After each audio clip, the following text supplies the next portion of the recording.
Everything happens for a reason, and it's too good to be true. I said there's something about this that's too good to be true. In moments like that, it makes you think, oh my God, if there was a camera crew right now, Yeah. that would most definitely be on the spoilers. I want a man who protects me like that for the rest of my life. Yeah, he's so safe with him. Yeah. I thought he'd never let anything happen to me. Never let anything happen to me. The day after was when he strangled me. I thought, I'm getting out of here. Should I know Jasmine can spell? At that moment, I was terrified. I was standing there, looking at him straight in the face, thinking, I've done it. Today's episode of Crying in the DMs plays total homage to a woman who got away in every sense of the word. I am joined here today in the studio by Jasmine, a survivor of not only domestic violence, but 5 separate accounts of grape. I hate how we have to say grape for the internet. It is quite 5 strange. separate accounts of the most ruthless fruit salad. Yeah, that's the one. It's absolutely fantastic to have Jasmine in the studio today. I feel fucking honoured. I think we're best mates already. Love it. Picked her up from the train station. We went straight for a meal, met baby Phil, got Rob in the studio with us today as well for a little bit. It feels like a family day out, doesn't it? It does, yeah. Weird, isn't it? It's like for a family dinner. Did we just become best friends? We did. We're going to get into the nitty gritty. So guys, if you are likely to be triggered by any of the topics in today's episode, please feel free to switch off now. Also, I'm going to pop down at the bottom a hotline for anybody in the UK currently going through any of the issues that we will be discussing on today's show. Feel free to give them a ring, set yourself free. You do deserve that freedom. Without further ado, Jasmine, introduce yourself, mate. So I'm Jasmin-Mae Grindley, and I'm from Wigan. Woo! We love a good pie. Oh, we love a good pie. What's your favourite pie? Potatoes. Meat and potato. Meat potato. Yeah. Standard. Gotta be. It is the basic bitch of pies, but we'll let you off. So I wanted to today touch on a few things. Not only, you know, how traumatic the relationship was and how it snowballed into something that was chaotic, but how it also didn't start that way. I'm sure your story, which is why I wanted to get you on, will inspire millions of women, not only women that have been through it, women that are currently going through it, but also women that are likely to follow the pattern, you know, without recognizing certain things about themselves. You know, a lot of women, they fall prey to intermittent reinforcement, you know, to the up and down cycles, you know, women that and men as well, you know, we can't forget the boys too. Yeah. You know, I always say women it's forgetting not just that women, is it? we can't forget the boys as well. You know, there's a lot of men that have those same predetermined vulnerabilities that fall to the hands of a narcissistic woman. Right, Jasmine, let's take it from the start. So how did you meet the Romeo to your Juliet? Well, I met Michael outside a pub. Nice. At 10 o'clock in the morning. Brilliant. He was still partying from the night before. I was just finishing work. Love's young fucking dream. It was my night time. And I thought, sod it, before I go to the bus, I'll get a drink. Why not? It's You know your what I 10 mean? p.m, isn't I was it? 19. It was my 10 p.m, 10 a.m. Middle of COVID. So I thought, sod it. Pub's open at 10. I'm going at 10. Now, if I could turn back and walk past that pub, I probably would. Yeah. But then I wouldn't have my baby boy now, which is from a different relationship. And I don't think I'd be who I am today. All roads lead to home, mate. Everything happens for a reason. And that probably was the worst reason in my life. It's turned me into a most amazing person. Like, all I want to do is help other people. There you go. And I want to get a job in like helping vulnerable people who were 19 in that situation that I was in. Amazing. So let's go back to the pub. You're outside the pub. It's 10 in the morning. Yeah. Mr. Lubba Lubba's in the doorway. He's looking irresistible in a 2-piece Lacoste trackie. Right. What then makes you think, this guy, I want this guy? I didn't. He came over to me. Okay. He came up to me and he went, "Yeah, I've got a scratch card." How could you resist? He says, "Well, if we win, we're getting on it." And I went, "What? I'm 19 years old, me. What does that mean?" How old was he at the time? He was 26. Nice. And I thought, well, he seems pretty mature. He says he's been in the army. He comes and sits on my table and he goes, "I've got brain damage, me. I'm not a monk, though." Oh. So that's a great terminology to be using. That was the first sentence he said to me, and I went, "All right, okay." Right. I was like, right. He says, "Here's got this scratch card. If you win, we'll go and party." I went, "It's 10 in the morning. So I'm going home. I'm going to bed, mate." He said, "Give me the scratch card. I won £1 on the first scratch." I thought, "How much do you have to win?" He went, £2. I thought, right, I've got out of it. Yeah. Scratch the other one. I won another £1. Oh, no. I won the £2 and I Oh thought, God. here we go. I thought I can't get out of it. The odds were not in your favour. I bet it's a bet, isn't it? So we stayed in that pub till about 1 o'clock in the afternoon. And then I said, right, I've got to go and get the buzz. And that was it. He was like, no, you need to come back to my hotel. You're coming back to my hotel with me. Hey, why was he in a hotel? He was apparently moving to Colombia to go and get married. He was, pardon? Yeah, he was moving to Colombia to go and get married. So, frontal lobe injury. Okay. So he had brain injury, which turned out in court that was only a head injury. I did suspect it might not be the full truth, yes. Yeah, it was a lie. He'd been in the army. He was in the parachute regiment. He was the boxing champion of the British Army. And you didn't think maybe this is all bollocks. It turned out he had one fight in the British Army and he lost it. Oh, Christ. No, this all came out in court. Okay. He'd only done 6 months in the army and got released due to a drinking problem. Which would make sense and correlate with the 10 a.m. boozing. It probably does make sense. Yeah. But he'd done that when he was 18 and he was now 26, still claiming that he's getting this big payout for a head injury that he's not got. Okay. It was mental. The things that narcissists will say to get you at the beginning is crazy. Like, crazy. From that day, I never left his side. The day after, it was Blackpool. Mm-hmm. Blackpool Pleasure Beach. Nice. Now, I look back on photos and videos, and I've got videos, and he's going, get that fucking camera out my face. To me, I find that funny. But looking back, he didn't want me to video him because he knew what he was going to do. Yeah. So I think, though, love bombing at the start, that it's so intoxicating. It was so intense. And there was such a strong connection from the start. I found the love of my life. Well, that's it. You meet him by chance in a natural way as well. I had actually said to him, I said, this is too good to be true. I said, there's something about this that's too good to be true.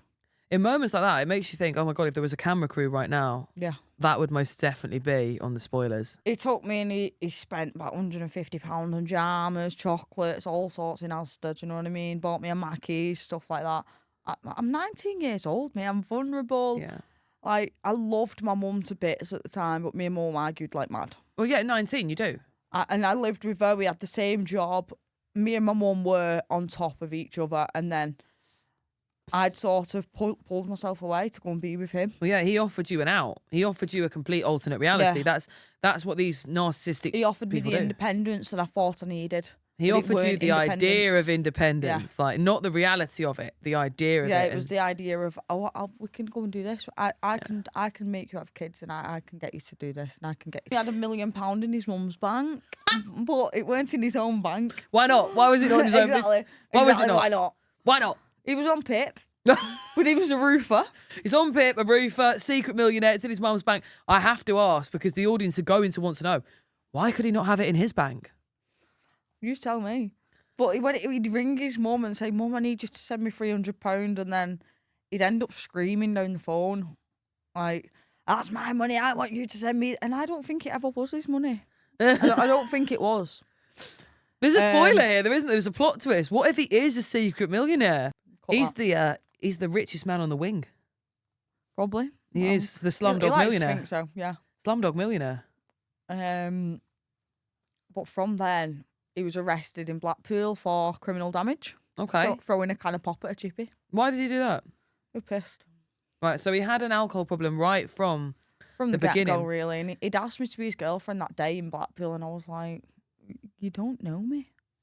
But obviously that intensity is so intense. But then I was thinking, this man really does love me. I thought he did. Yeah, we've met, and this is like some Lizzie McGuire shit, Yeah, so we've met in the pub. Magic scratch card. He went to the cells for the night. I went back to the hotel with his Gucci wallet and I had his Rolex watch on my wrist. Rolex watch on his wrist? Rolex How watch. heavy was this Rolex? Not very. Not very at all. Like my Apple Watch is probably heavier. Oh my God, he had a DJ Khaled bling on his wrist. Yeah. And he was like, I need you to take a watch on my wallet. And he'd put all that trust in me to go back to that hotel room and wait. What hotel was it? The Holiday Inn in Wigan. Oh, where all millionaires stay. The Holiday Inn in Wigan. You know what? I actually think Simon Cowell rents a whole floor in the Holiday Inn in Wigan. Probably. That's it, penthouse. Rita Ora filmed every music video. That's where I was. I sat with her. So he's a millionaire. He's a roofer. Yeah. He's on PIP. What else did he tell you he could do?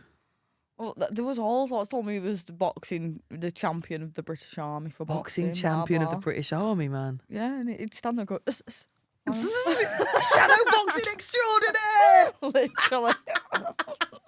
He's like, I'll teach you how to throw a proper punch. I don't need to know. He was never going to teach Unless you it's that. towards you. Imagine him saying, I'll teach you how to throw a proper punch, then locking you in a fucking suitcase. Literally, he proceeds to then strangle me daily. And Oh, I shouldn't laugh, but you've got to find the humour in it after a it's while, full haven't you? circle. Like, the way I healed was through laughing, because if I didn't laugh for 5 years, I'd have cried for 5 years. That's it. He's going to teach you how to throw a punch. Yeah. But just not at him. Heaven forbid, not at him. Did he ever give you the ooch, ooch, ooch lessons? No, I never got him. No, just... So after the first 10 days, that was where it went downhill.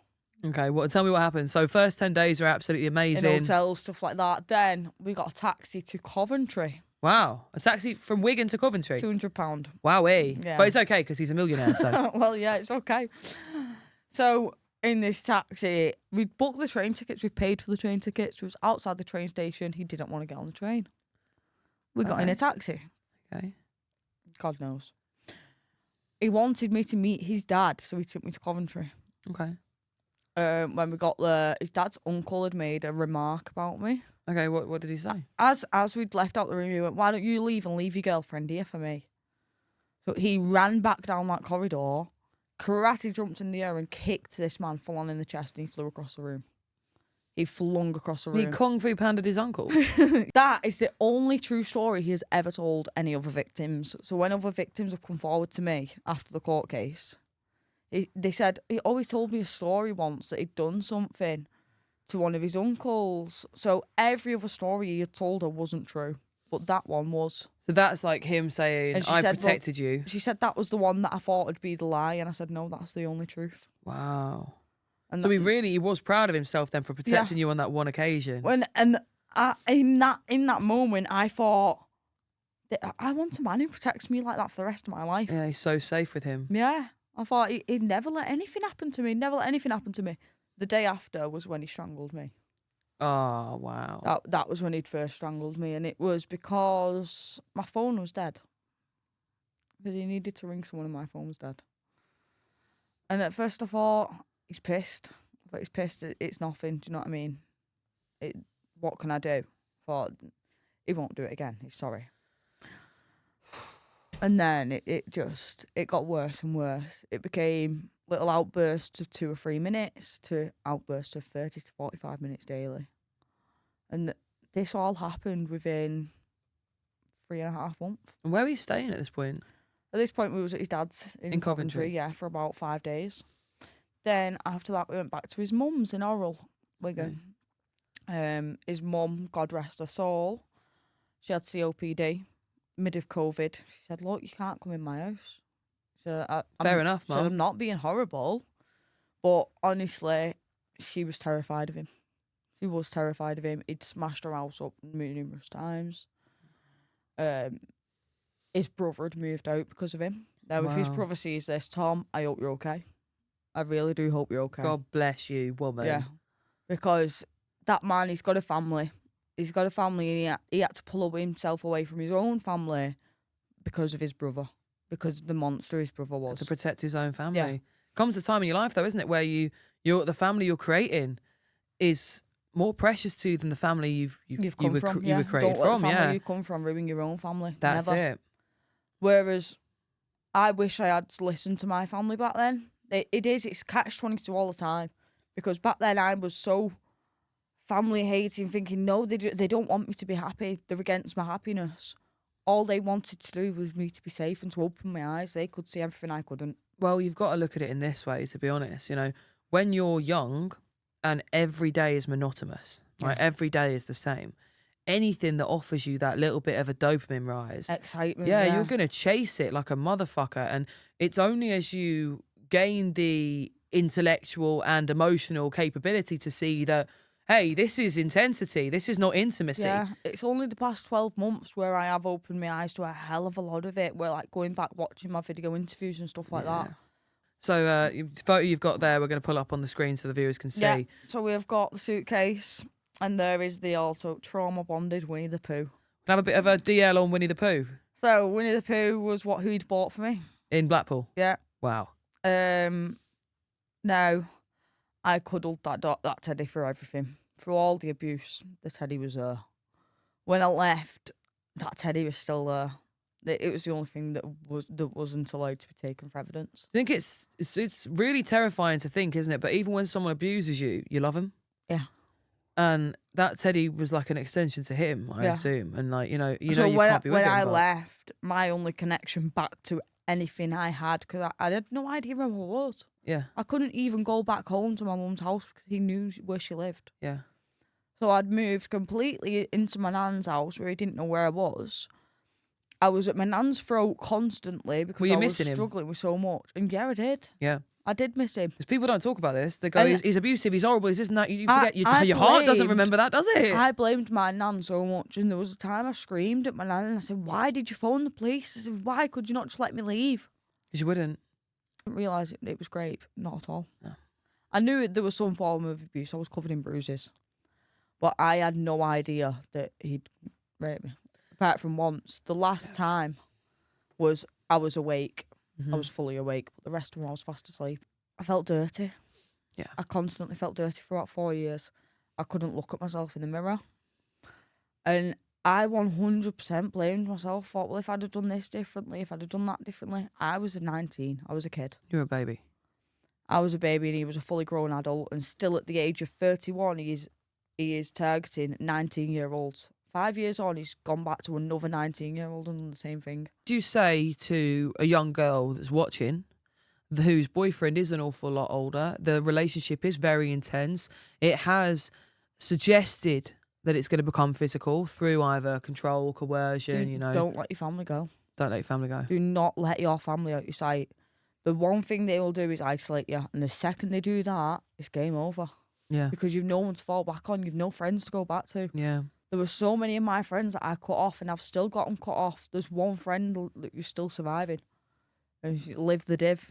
So let's say, for example, they're in this relationship right now and there's a chance this is going to become physical. On the other side, there's a chance it's not, but it's coercive, it's controlling. They've isolated them from their family. In the current mindset you're in when you're in these toxic relationships, you don't realise that you're being isolated. You think that your family's against you. What are some of the telltale signs that you would say would highlight to calling someone? your mates slags. Okay. Like saying, "Oh, I don't like you hanging around with her. She's a bit of a slag. She'll make you do this and she'll make you do that." What about family? What sort of things would you ask them to look out for, to see? With family, they'll try and isolate families. Oh, they don't want you with me. They're just trying to pull you away from me. He knows that they can see what he's doing. He knows that they haven't got that like rose-coloured glass. But then, on the turn of it, it was, you can't do anything without me. So for years you felt like you needed him. You felt like you couldn't live without him. You needed him. I did feel like that first, yeah. Now, looking back and with the woman you've built yourself into, do you need a boyfriend? I'd like one. But Like- I don't need one. Okay. What would you like one for? What are we going to do with this boyfriend? I don't know. Like maybe that family for my son. Yeah. Or even just the company for me when my son's not there. But I'm happy without it at the minute. Yeah. What's one thing that, looking back now, you think you mistook for love that was actually total control? Every second of it. It probably was every second of it. I thought he was head over heels in love with me. Just because he said it. Just because he said I it. believed everything he said. That's so important. Just because he said it. Yeah. There's going to be a lot of women watching this and a lot of men watching this that will be nodding along with the sort of stuff There's their a lot partner of does. people, they'll go, "Why did you not just leave?" What do you mean? They'll go, "What do you mean he barricaded the door? Just move it and leave." Like, I wish it was that easy. Yeah. I wish I could have just stood up and walked out of that house because it weren't that easy. I didn't have my own clothes. I weren't allowed to wear my own shoes. I had to wear his shoes, his boxers, his shorts, his t-shirt. Because if I wore my own jeans, if I wore leggings, I was a slag. I was asking for male attention. I wanted to go and be with all these males walking down the street. Of intensity with the families then. He's pulling you away from your family at the same time. Is he suggesting that you're going to become a family with him? See, from day one, he wanted a child, but all he wanted was a little girl. Little girl? Yeah, he had one tattoo.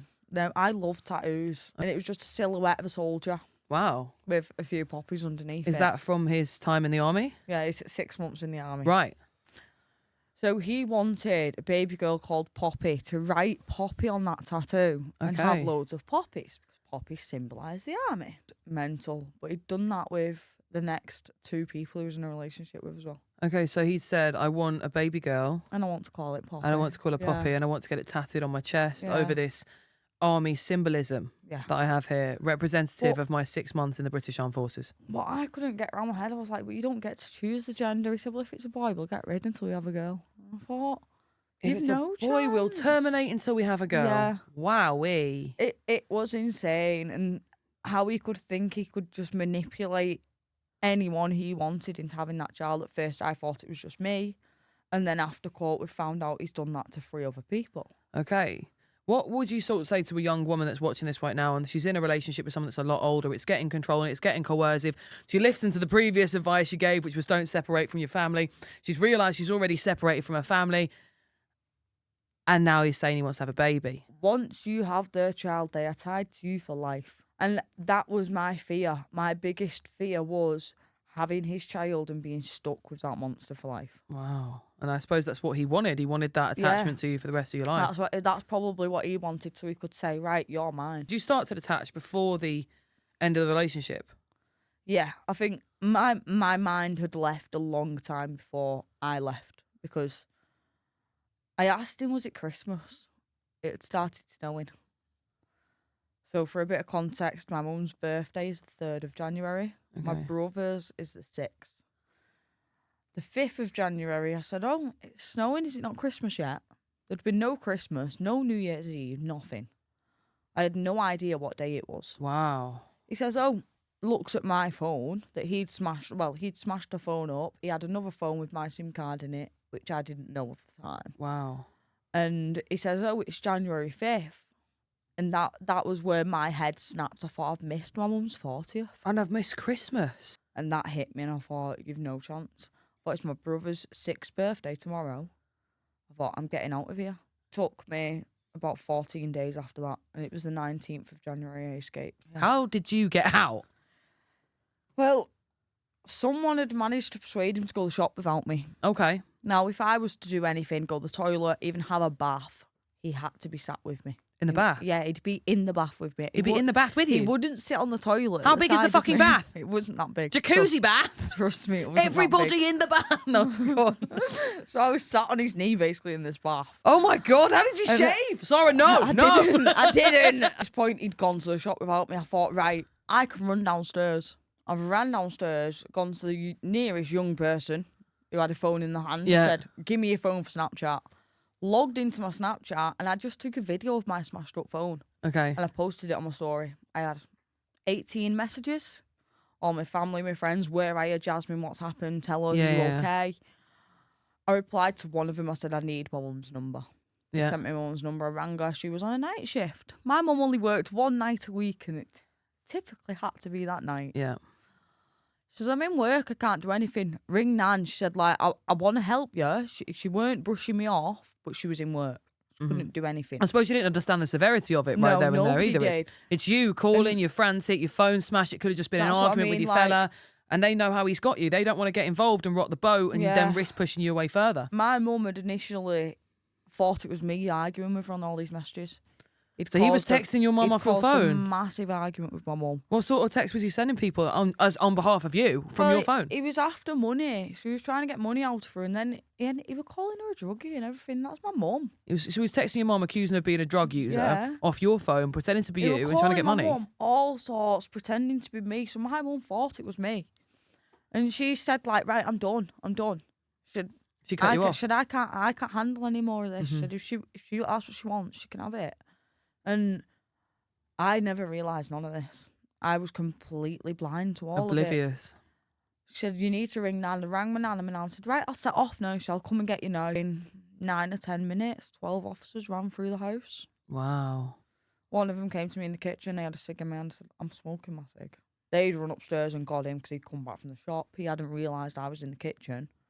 Before he'd come downstairs to find me, the police were in there. So Nan had called the police? Nan called the police. Go on, Nan! Yeah. Big up, Nana! No, the police wouldn't have come if she hadn't have told them one thing. They said, how do you know for certain that's Jasmine? They said, how can we be sure that your granddaughter is in this house and she's in this situation?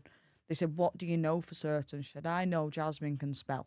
That sentence saved my life. Wow. Go on, Nana. Just by him using little abbreviations and saying C instead of S-E-E. Yeah. This is on text to your family. yeah. They're receiving these texts from you, yeah. Using the letter U instead of the word U. But on text messages, I don't use abbreviations. Your Nan knew your inflection. She knew the way you spoke. She Oh, knew, go and on, all Nana. of a sudden, she turned around and she said, that's not Jasmine. She said, I know it's not. Wow. And my nan, my best friend Liv and my mum, they all collectively decided to ring the police. That was the safest option at 10 o'clock at night on January 18th, and he was arrested at 10:30, and then he was further arrested at 1:30 in the morning on the 19th for the grape.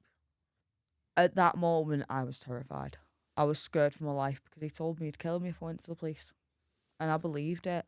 I believed everything he said. Because you had no reason not to. Yeah, so I just hid until I got a court date.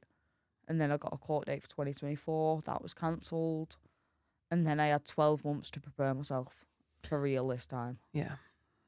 While you were going through that, you said earlier, I was so angry at my nan. Why did you call the police on me? At first, yeah, I was angry. And I said, look, I could have just left. I could have got it all over and done with. Because this is 6 months down the line and I was really struggling. Mm-hmm. I'd done all the interviews, gave them all evidence, bank statements, found out about all these loans in my name. Oh, wow. There was so much that I didn't even know about. And it's taken me almost 5 years to realise how close to death I was. Yeah. And realise that my nan saved my life in every sense of the form. What was the moment when you realised, I don't think this is love? There were quite a few. There were quite a few moments where he was strangling me or where he was battering me. And I'd just freeze and I'd think, this isn't what I want. I want it back. I want it back how I met him.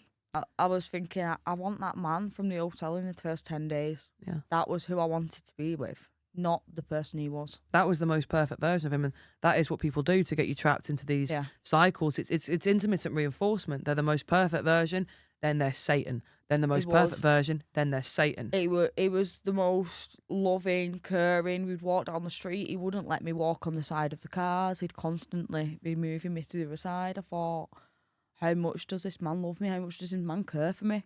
And he just wanted to control me. Do you think before him you'd ever felt a level of security that he provided for you in the first 10 days? No.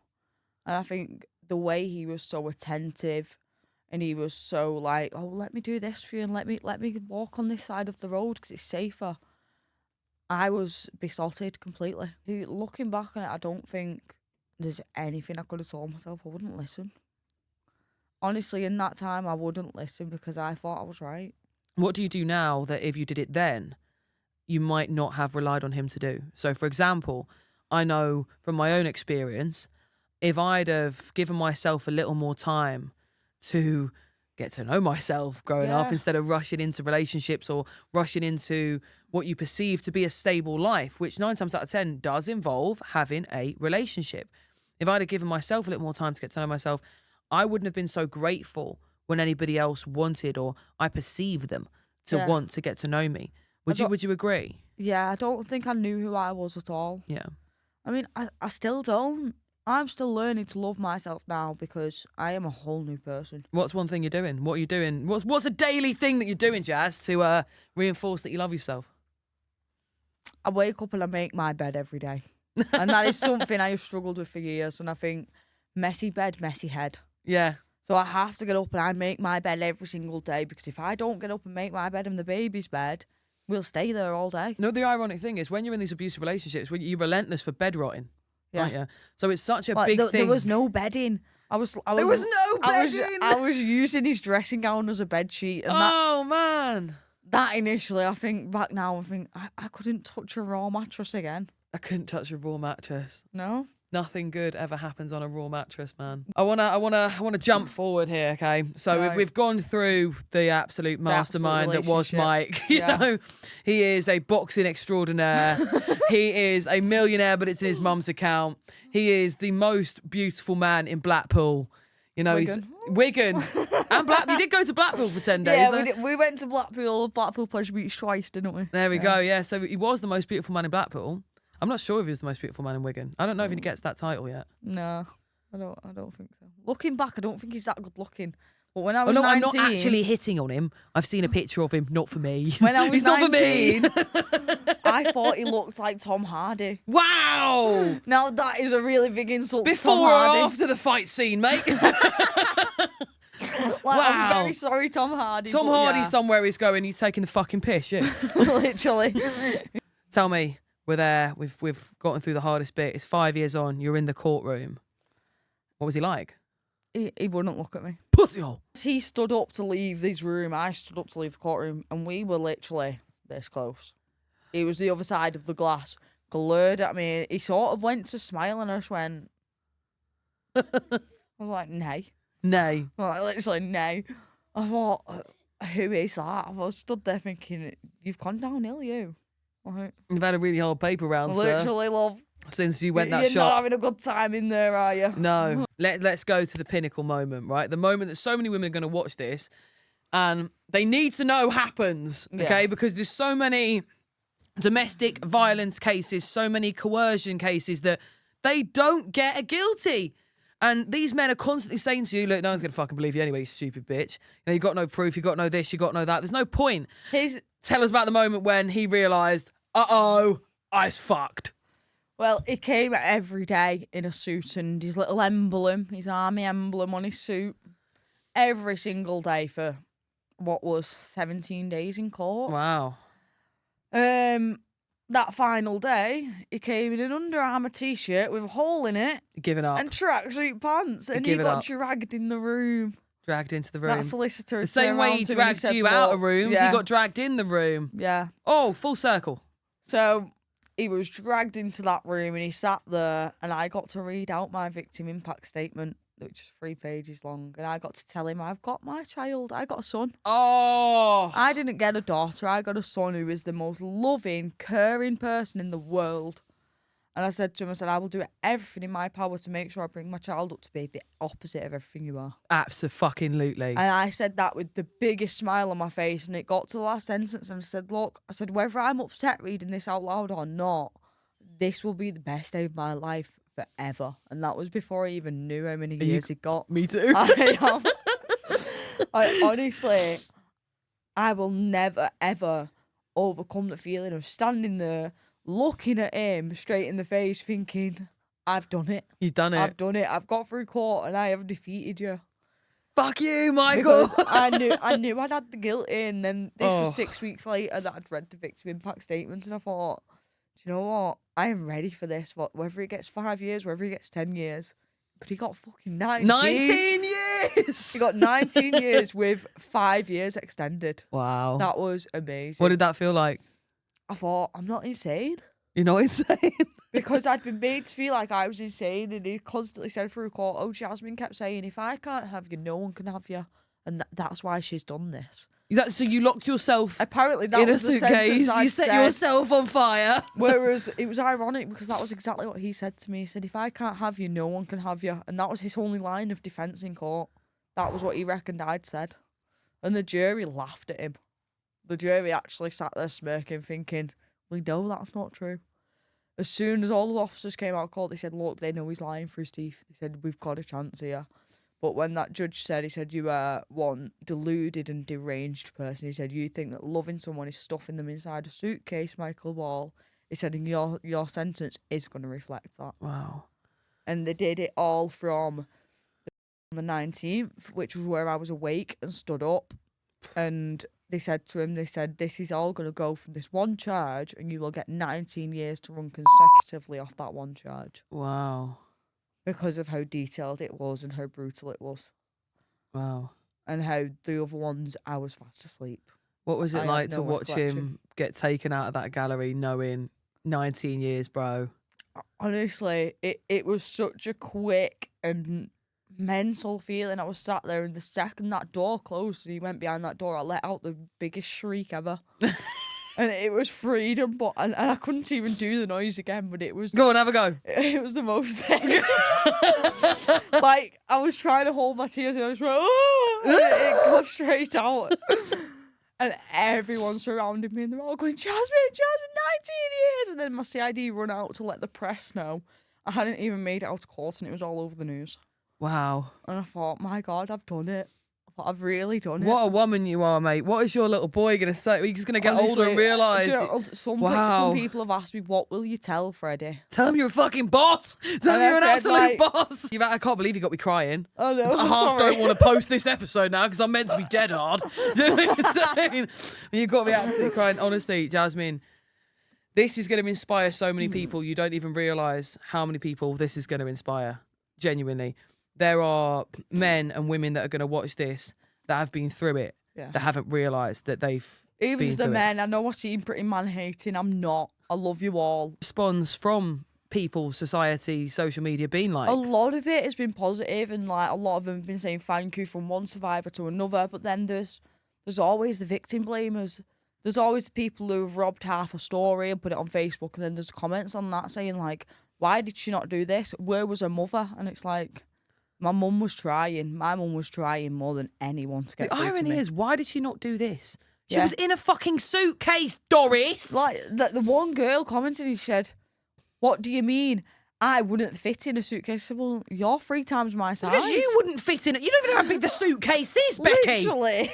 I wouldn't fit in a suitcase. Well, I wouldn't fit in a freezer, but it doesn't mean no one's ever been put in one, does it? Exactly. Like, Some people wouldn't fit in a Mini Cooper. Yeah. Other people get in them. there we go. Oh, it's But ironic. yeah, there was a lot of comments. It was like, "Where's her mother? Where was his mother?" And it's like, They were adults, actually. Yeah. Adults having what began as a consensual relationship that very quickly turned into non-consensual abuse. nobody saw it. Everyone, like, I'd been kidnapped essentially, but I was kidnapped in plain sight. I was still walking the streets with him. I just weren't allowed to look up. I'm just in a really close relationship. Yeah. The two of us do everything together. We are best friends. We are soulmates. It started so quickly. I found the love of my life. It's been Yeah. 3 weeks and we live together. We're planning a family. But when I walk down the street, heaven forbid I look at anybody else. You know, Yeah, you can't eat certain things. You can't drink certain things. You can't do your hair a certain way. You can't do your makeup a certain way. What's one thing that you actually didn't realise was not normal until you got out of it? That you could literally say to anyone watching this right now, this is the weirdest fucking thing that I didn't realise was abuse. I had to wear his shoes. He didn't like my shoes. What do you mean you had to wear his shoes? He didn't like my shoes. What size shoes is he? He's a size 10. I'm a size 7. So what the fuck were you wearing his shoes for? Exactly, right? He'd thrown my shoes in the bin because he didn't like them. They weren't Adidas. They weren't Adidas Gazelles. Oh, and he only wanted you to He wear only Adidas wore Gazelles. Adidas Gazelles. Yeah. Right. He bought me a pair that was size 5. Nice of him. I'm a size 7. Very thoughtful. So then I had to wear his shoes. So yeah. So you walked around in size 10 shoes. Yeah. So you walked around like Pingu, and you were only allowed to look at the floor. Yeah.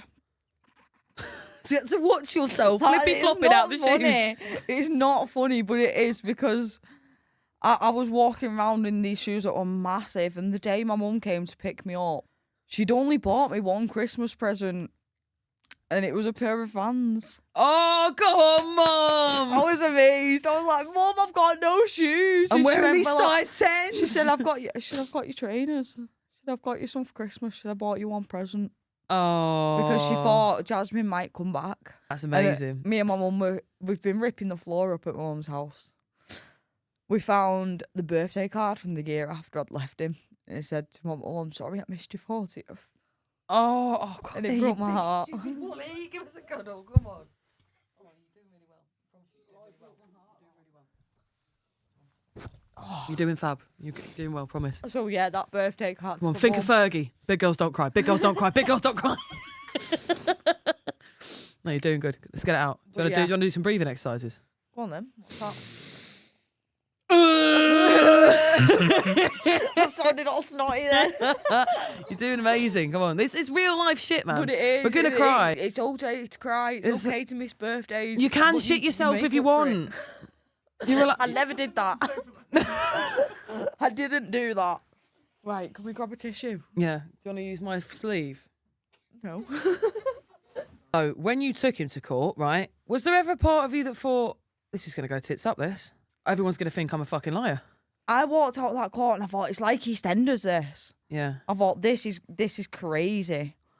So me and my mum and Nan all the way home looking at each other going, what the fuck? And the defence had specifically asked if I'd tried to claim any money because they were going to use it against me. So, I mean, you said earlier, social media, it's an absolute see you next Tuesday. How do you think people, not necessarily on social media, but in everyday life, unintentionally blame survivors with, you know... Well, I've even had distant family members do it.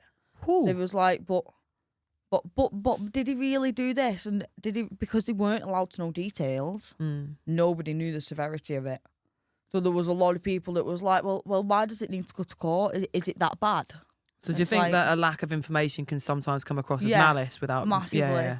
And on the side of social media, the only ones that have been questioned and sort of ridiculed, if you say, are the ones where they've put like half a story.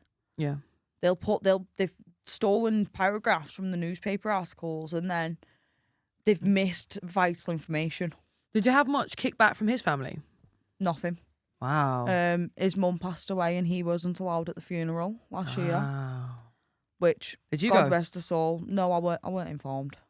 Obviously, his brother has never spoken to me, never reached out, which I don't blame him. They've got their own families and they probably have wrote him off. None of them came to court. There was a couple of his neighbours there who would probably come out of respect for his mum. I lost a lot of friends and that was because he'd isolated me from him. Okay. But they didn't necessarily take his side. They just sort of took a step back. They tend to target the friends that want you away from him. If you could say one thing to anyone watching right now that is debating blocking their friends, removing their friends, taking their partner's side over their friends when the situation's a little bit similar, what question would you ask them to ask their partner to validate that it is the partner and not the friends? Oh, I don't know. That's a really hard one. Sorry, mate.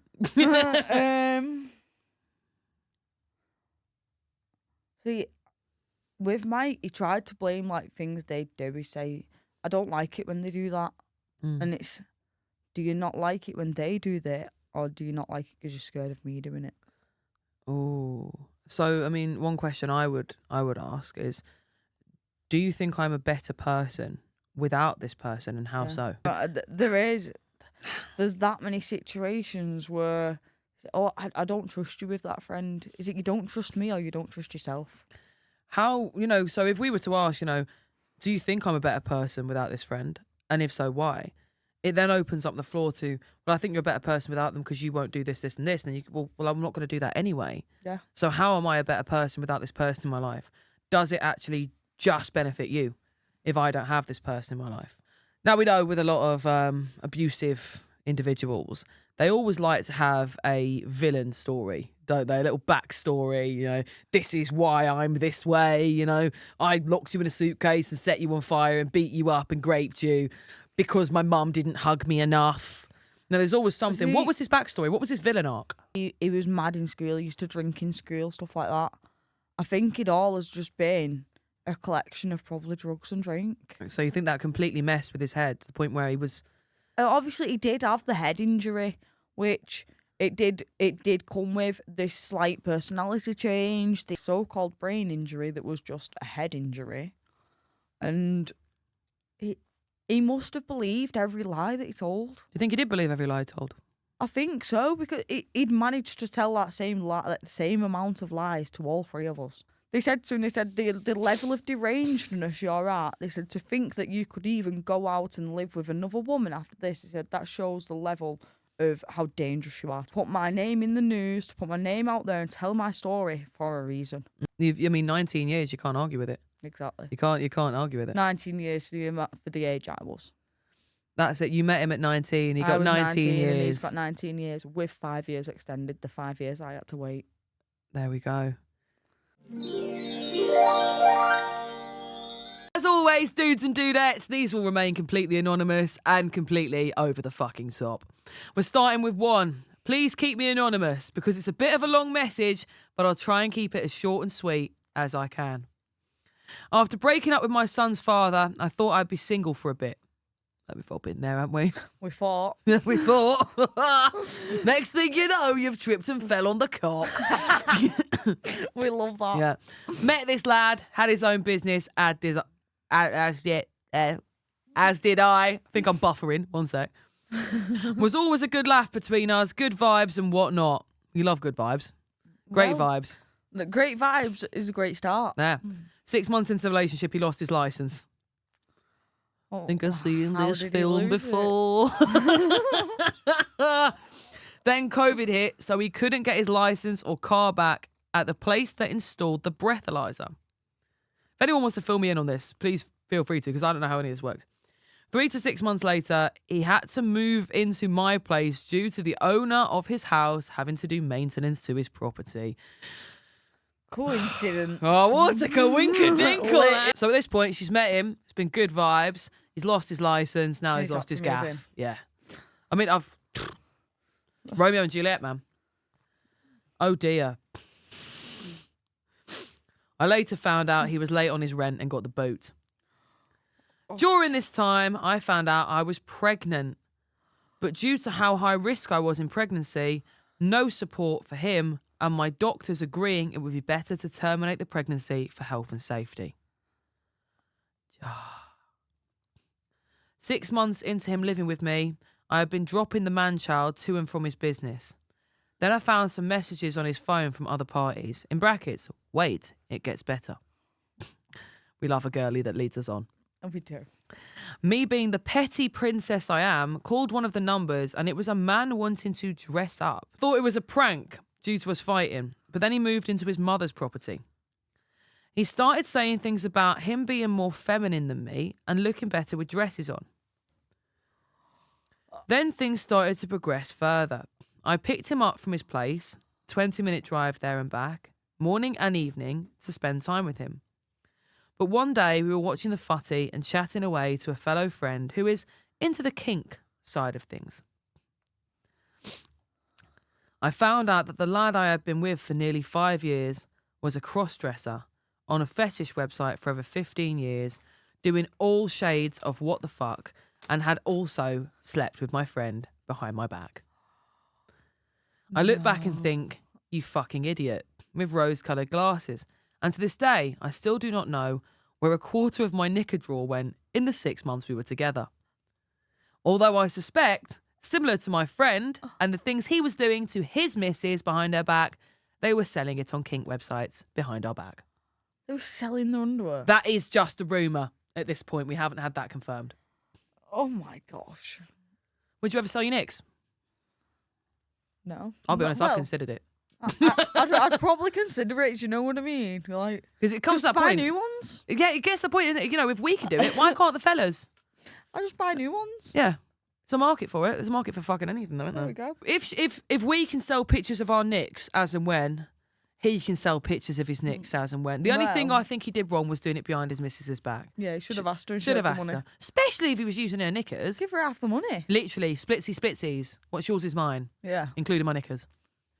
But as for the robbing my dresses, Swiftly moving on to our next cry in the DMs. Oh, damn. There's one time with my ex at the farm he worked at. He should have been institutionalised on a funny farm, to be fair. We're starting off well. we know a few. I can mention a couple. I can't mention any. He decided it was time to go buy some more piss after he finished milking the cows. Go buy some more piss? Can you check that I've read that right? Let's have a look. He decided it was time to go buy some more piss. Would that not mean alcohol to get pissed? I mean, it either means I don't alcohol know. or this man is buying Yeah. urine. It could be. I mean, we feet pics. People buy pics of feet. People Yeah. buy dirty underwear. Why would they not buy piss? Why not? Maybe I should start selling my piss. I have constantly yellow piss. Do you? Yeah. Mine changes every day. I think that's what it's meant to do, mate. It depends how many times I have Red Bull. You shouldn't drink Red Bull. I knew that would come in. Yeah, you should have. Red Bull is very bad for you. No offense, Red Bull. Okay, he finished milking the cows, already off his chops, had a few sniffs of nose candy, had his last couple of drinks, and a massive Barney with his sister on the front lawn, who of course was telling him profusely not to drive drunk. But of course that muppet thinks he knows best, so jumped in my car with a dog. No. The dog? Not What did the dog do? What did the dog do, man? So I hopped in too. Fuck's sake! Well, your dog's there, you might as well be. I dragged the dog out! Saying that, it's not that easy, is it? He flew off down a gravel road, came to the first right-hand corner, probably should have been doing about 30 miles an hour, but no, wound up after an argument, he was doing 70, lost control, flew up the bank, flipped my Nissan NX. I was wearing a seatbelt, he wasn't. I grabbed the dog from up the road once it had ran away. Dog managed to get out of the car. Oh my god. Ninja dog. Ninja dog. Scooby fucking don't do. Oh. Oh, wow. I left him to it with a crushed car and a sore head. RIP to my car and relationship. Took me a year or so to get right, but I was so sick of his shit that I couldn't go back. Well, did he not try and ring her after he'd flipped her car? Bro, we're reading. In the year after we split up, he spent many nights camped outside my house. That's what I'm guessing he did. Oh, God. Wow. Most of these camping nights included him playing... Oh, no, you're going to fucking die, man. Go on. Broken Strings by Nelly Furtado on a JBL speaker up to my window. The JBL. The JBL, bro. This has got to be mid-noughties. My sister's got a JBL. There's no way this is a recent story. This is giving 2009, 2010 at best. Literally. My mum would shout out the front window, "Go home, Dylan," every night. But he refused Why is it not gotta to. be a Dylan? It's always a fucking Dylan, man. Actually, I've got a really nice ex called Dylan. I've got a best friend called Dylan. What did we even say that for then? We were just aimlessly Well, attention like, seeking at that point. Why have we got nice Dylans and there's a bad Dylan? And one time, you know what? We were slagging off your ex for saying he was a millionaire, right? I pretended to win the lottery. I swear to you, I pretended to win the lottery. I remember that video. Yeah, I literally pretended to win the lottery. Don't even recall why I did that. You're a millionaire. No, I wasn't. I'd only won 50 grand. Pretended to win the lottery. It's more than Mike. Yeah, well, it didn't even leave. He left me. And when he broke up with me, I was like, why? He was like, because you won't stop lying. I was like, seems fucking unfair to me, Dylan, to be fair. Yeah. Right, let's get back to this. On the second to last day before he eventually vacated my mum's front drive, Oh, duh. he played the man who can't be moved for 2.5 hours and pushed a letter through the door stating that he was an ex-mobster and would now be moving abroad. So to remember that I will always love him. That is right, by the way. Remember that I will always love him. So for him to remember this. No, for her to remember that she will always love him. All right, go You on. must remember you must always love me, right? Don't ever forget it. I must remember that I must always love him, but that we will never cross paths again. 3 weeks later, I saw him in the Arndale. Well, let's read one from the bloke's perspective, shall Go we? on, then. Interesting, because usually all the crying in the DMs tend to be majority women. Yeah. But we got a bloke's perspective. We like it when it's different. We like it. We We like a do. spicy man. This might be your future soulmate. Oh, go on then. Hello. So, after a traumatic early life with enough off-the-scale unfortunate events to put anybody in the loony bin, it does sound up your street, to be fair, Danny. Maybe. Maybe. Got any convictions, mate? You got No. HMP, you're the one for me. My glasses aren't rose anymore. I've got new ones. Oh, shit. I went slightly off the rails for a few years and met a woman who matched me in every way. Love's young dream. Perfect. By that, I mean, together we would steal from corner shops. Okay, I am going to continue reading this. For entertainment purposes only, and no, I don't know who wrote this, it's anonymous.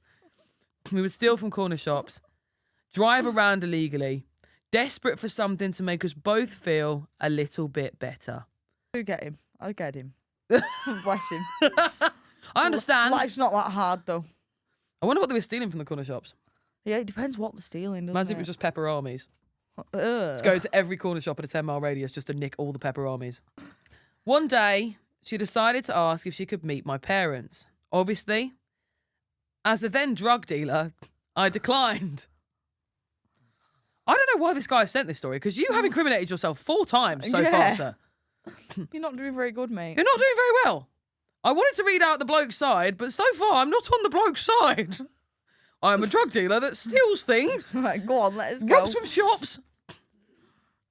She was a needed distraction. But that didn't last very long. As soon as I decided to break up with her, she went to the police and I served the 6-year sentence. So fair enough, he did get done for the drug dealing. There we go. Fair enough. Okay. Don't tell him all his secrets. Please don't give that advice out. When I was released from jail, I went straight to my mum and dad's house and decided I was going to look out for red flags from here on out. I then met another individual 10 months after coming out of jail. I was in recovery, and at first we had no feelings for each other. But later, in brackets, after 11 weeks, she was pregnant and we were living together. It's that whole intensity over intimacy thing again, isn't it? It's like, that's probably not the right time to move in. Don't get a mortgage. One night, when I was half asleep, her phone began ringing and she went to the bathroom to answer it. Shit. She started having a heated row with her boyfriend that I did not know about. He was asking why she had been tagged in pictures outside the York Cathedral with me and 2 of my friends. She asked him how he'd seen when he was meant to be stationed abroad without internet access. Oh, he's not got it easy, this guy, has he? So she was living the double life? She was living a double life. Wow. Impossible. Not only men. No, it's not. When she came back out the bathroom, I asked her, have you got a boyfriend? And she said, women in male fields, by the way, you've just dreamt all that. No. You've just dreamt that entire thing, mate. It's all in your head. I looked her dead in the eye and said, blank, if you don't tell me the truth right now, I'm leaving. I got up and left as she continued to say, I have not got another boyfriend. You have dreamt all of that. Check my phone, throwing her phone at me with a recently deleted call log. 6 weeks later, I reached back out. I told my parents about what was happening, and they'd said that the red flags were quite fluorescent and to give it more time, but I missed her so much. When I called her, nobody answered, so I decided to go around to the house because, of course, she was pregnant with my child. Fair play. Yeah. Well, it could be his child. Could be. I think we're going to get to that. Go on then. It turns out she'd been playing baby daddy roulette. She'd applied to have an internal DNA done, but had not informed me. However, when I turned up at the house, the other gentleman had moved in and all of my stuff was outside the back of the house, overflowing from the shed. It's like 1 in, 1 out, isn't it? It's like a Mackey's drive-through. Get rid of him, you can come back. She then moved away 6 months later, right before having the baby. I didn't know where she was for 2 years and had to hire a private investigator to track down my old son. Well, yeah, you think it's your baby. Yeah. Own son, I meant, not old son. To track down my own son. Upon tracking him down, and this is important for context, I'm a white man with ginger hair. Oh, fucking hell. After 12 months, the private investigator got back in touch. And when the private investigator got back in touch, all he said to me was, I don't think that's your son, mate. You're okay.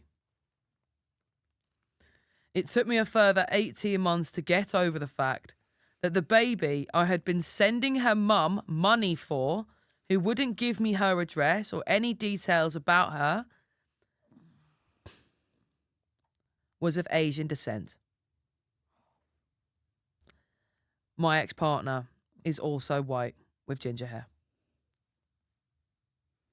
Oh. I'm sorry. I mean, it could still be yours, to be fair. DNA's a mad thing. Go check. I continued to send the lad money for the next 12 months as I had it saved up. But I've stopped sending him money now. So you should. Save your money up. I wonder if the other guy ever became the dad. I mean, our final crying in the DMs of the evening or morning or afternoon. Whenever you're watching this, this is your final crying in the DMs. So this is where you should now click subscribe, motherfucker, if you fancy it. I had a boyfriend of 9 years. When we first started seeing each other, he lived in a room in a lady's house. Oh, for fuck's sake, ladies, I give up. I stayed over one night and we watched a film and ate a whole tub of Ben & Jerry's. As we're falling asleep, I notice my stomach is telling me I've got the shits. Fuck off! So I go to the toilet and a volcano erupts out my arse. I can't eat Ben & Jerry's, you know. I don't think I can after that. Oh, just when I think I'm safe, I go back to bed. Throughout the night, I had to sneak off to the toilet about 7 times to shit because it was coming out like lava. Where's this story going? This is just about someone's IBS, isn't it? She's not even about a boy. She just wanted to tell someone. I've had a really bad night. I just need to tell someone. Because of this, I used up all the toilet roll in the bathroom. Reminder, not his house, but this random landlady's house that he also barely knows. After using the toilet roll up again and again for the 6th or 7th time, I go back to bed. I can feel my stomach going again and again, so I run to the toilet. This time, God had other plans. God had other plans for me. As I shut the bathroom door, shit came out my arse and literally fell out my PJ shorts and onto this lady's bathroom floor. Oh, no. Oh, dear. First thought, clean it up with tissue paper. Well, I can't, can I? Because I've used it all up. I look as hard as I can in the bathroom for something to clean my fucking shit up off the floor. And lo and behold, there was nothing. The only thing that was there for me to use was the landlady's towel. Yes, Sara, I cleaned up a lump of shit from this guy's floor with the landlady's towel. Once done, I felt a sigh of relief thinking I've got away with it. But then I remember, where do I put the towel? I can't put the towel with shit on it on the bin for them to find. I literally had to maneuver this absolutely covered in shit towel from the bathroom into my bag and get back in bed as if nothing had happened. Then leave with it the next day. When we woke up, he took me to the bus stop. He looked lovely in my eyes and told me he'd had a lovely night, while I'm looking at him in the eyes thinking, glad you were, because while you were asleep, I shit on your landlady's floor, wiped up with a towel, and I now have the shit in my bag to prove it. He walked me onto the bus. I couldn't even throw it in the bin before getting on it. I had to sit on the bus home with a smelly bag, wondering how it could get any worse. The missing towel was never mentioned, and I think somehow I got away with it. I did, however, have to throw out a really nice River Island bag. And I've never told him. Have you ever had to do a dirty poo in someone's house that you're seeing? Not that I'm seeing, no. It happened to me when I was out with my friends as a kid. My nan reminded me of this the other week. And my nan's house was the closest to the park I was at. Did you shit in your nan's garden? I've gone for a run. I ran to my nan's thinking, I can make it. Running with the runs. I've got there with the runs. A car wasn't there. Oh, no. Just shit in the parking space where nan should have been. No. It went all down my leggings everywhere. Oh, honest, I was covered. My nan made me strip naked in her front garden. Oh, no. She got there about 5 minutes later and I was like, where was you? Nanny, I've pooed! Yeah. And I can't believe I'm saying this. I really can't. My nan's going to laugh her head I off. get the worst stories out of people, you know. My nanny's going to laugh her absolute head off at this. But yeah, she made me strip naked. Go on, Nan. And then threw me in the shower. Nan had your life and then saved your life. Yeah. I've got a disgusting story. It's actually the most vile thing ever. I've admitted this to a handful of people in my entire life, and now I'm going to admit it to the whole fucking internet. Why not? So I was seeing this guy, right? 6'3", gorgeous, blue eyes, bearded, stunning, tattooed, head to toe. He is the one. He is the one, right? He stays over at my house for the first time. Lordy Lord. And I'd had about maybe 2 or 3 gin and tonics. Fizzy, right? Fizzy, for some reason, turns my arse into a machine gun. Oh, no. Right? We get on the way home. He's like, oh, should we get a Indian? You know, I'm hungry. Let's go get some food. So I'm like, yeah, absolutely. I'll get an Indian with you. Yeah. Person that's never stayed at my house before. Indian's the worst thing I'm to get. incredibly intolerant to everything. Why not get a Balti? So we get the Balti, get home, eat the Balti, but he's absolutely shit-faced at this point because he's drank an entire bottle of Jack Daniels while he made me slow dance to this song called Welcome to the Jungle over and over and over again in my front room. Looking back, probably wasn't the love of my life. It was the love of my night. So we're slow dancing to Welcome to the Jungle over and over and over and over and over and over. And I can feel my tummy with every twist and turn going, oh dear, dear, dear, dear, dear, dear. So as soon as he goes to sleep, bearing in mind, I'm deciding, even though we've done bits, right, we're not going to go the full hog. Yeah. Because I've got standards. I had no standards at this point, by the way. My standards were literally under the floor. They were mines. But I wanted to act like I had standards, this particular geezer, because he kept talking to me about how he likes women that, you know, don't give it to him all at once. So naturally I held back. He likes to tease. He does. He likes to chase. Obviously, we know I don't run very fast at this point in my life, so I'm like, no, listen, you have to stay on the sofa, mate. He's like, what? He's thinking, mate, I've just literally seen your tits. What are you talking about making me stay on the sofa? But I did, and I stuck to it. You have to stay on the sofa, mate. Biggest mistake I've ever made. Because the sofa is here, the bathroom is here, the bedroom is over there. Would have been much safer for him to be in the bedroom. So I get to about 1 o'clock in the morning, I'm dying for a shit. So I had to walk past him to go to the bathroom. And then I had to play Geronimo. You ever play Geronimo? You have to put all the toilet paper at the bottom of the fucking toilet so that your toilet... So it doesn't splash. Yeah, so it doesn't go... Right? But I didn't take into account that my arse was a machine. Right? So Geronimo is occurring. I've got a piece of toilet paper under my bum like this. I've got the toilet paper like this. I'm literally bent over by the toilet doing literal bumhole acrobatics, right? To try and make it not make a noise, right? And it still did a bit, so I was mortified. So I was like, right, but luckily he was still asleep, right, on the sofa, unless he was pretending. God bless him if he was pretending. Thank you. I go back to get into bed. A couple of hours later, I wake up again. I'm like, what the actual fuck, right? But he's in the shower. He's gone and got a shower. Oh, no. So I can't go in the bathroom. I only had one bathroom at this point. It was a 1-bedroom flat. 2-bedroom flat, sorry.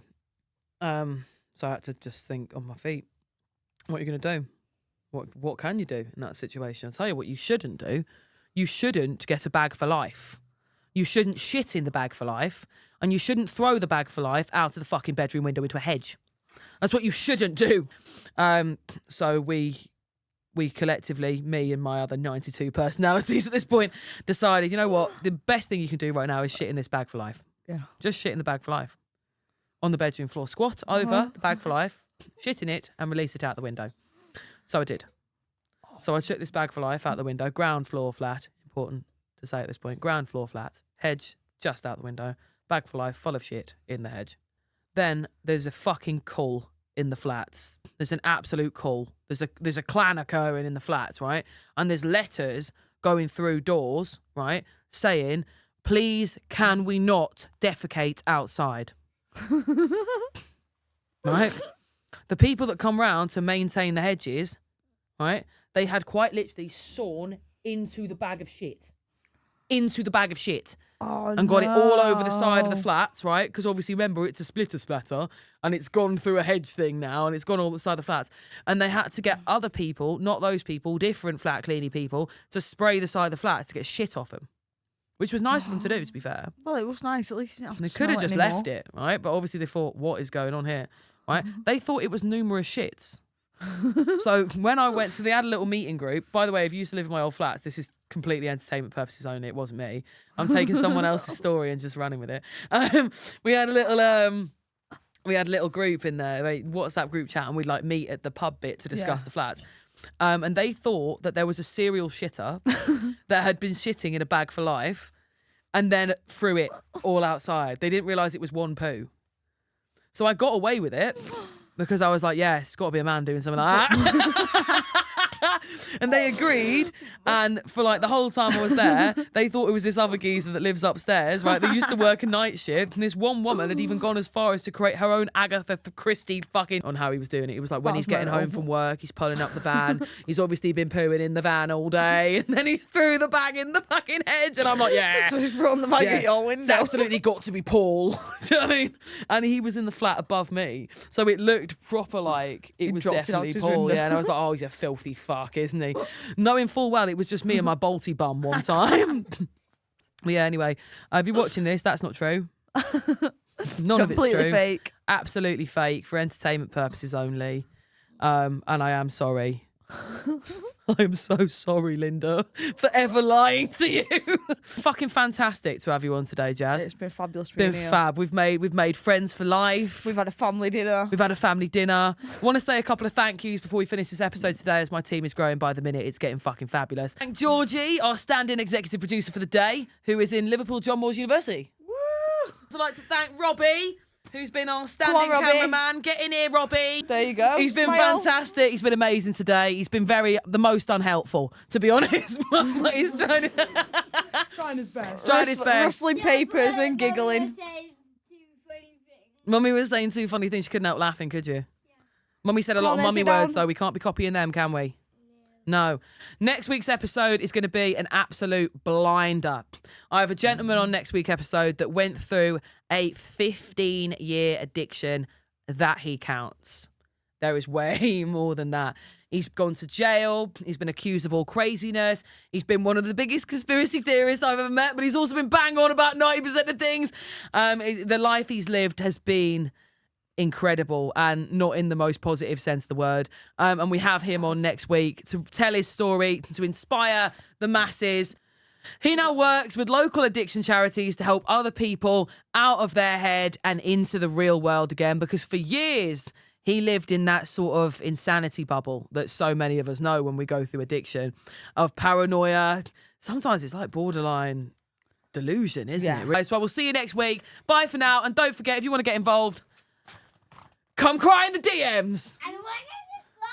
Oh, for God's sake, Robbie. Right, everyone just wave at the cameras and we'll just say goodbye. Robbie, wave at the goddamn camera. Bye.